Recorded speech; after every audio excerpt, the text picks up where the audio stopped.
Então, nosso trabalho é um forno inteligente que tem as funções tanto de memória pré-programada, quanto de inserção. O usuário entra com os segundos que ele quer, os minutos e a temperatura que ele quer que mantenha que ele esquente a comida e também é exibido aqui em 3 displays a temperatura, os minutos e os segundos. Os segundos são contados em contagem regressiva a partir do momento em que se inicia o processo. O processo de aquecimento é o seguinte: cada alimento ele tem uma temperatura programada. Por exemplo, uma pipoca que seria aquecida até 40 graus. O nosso sistema ele vai fazer o seguinte: ele vai fazer com que esse resistor seja aquecido até a temperatura daquele alimento, que é 40 graus.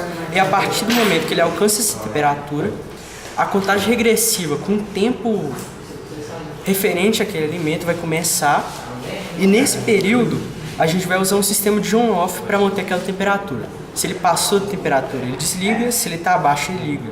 E desse jeito nós preparamos o alimento. Isso.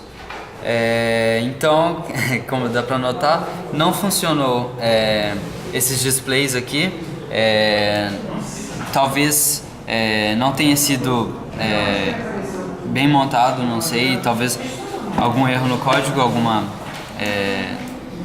nas conversões pode ter havido algum erro.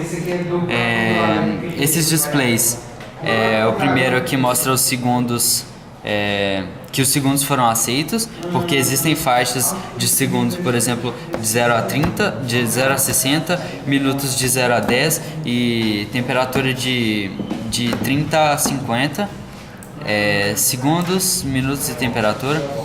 Esse LED acende quando está em processo, quando aqui está em aquecimento, o resistor, e esse LED acende quando o processo foi terminado. Aqui são os botões de inserção de segundos, minutos e temperatura. Aqui é um enable geral, que quando está em 1, ele inicia o processo de aquecimento. E aqui são os dados da memória que o usuário quer entrar. Esses 2 e 3 aqui são números, um número em binário da memória que o usuário deseja entrar. É isso.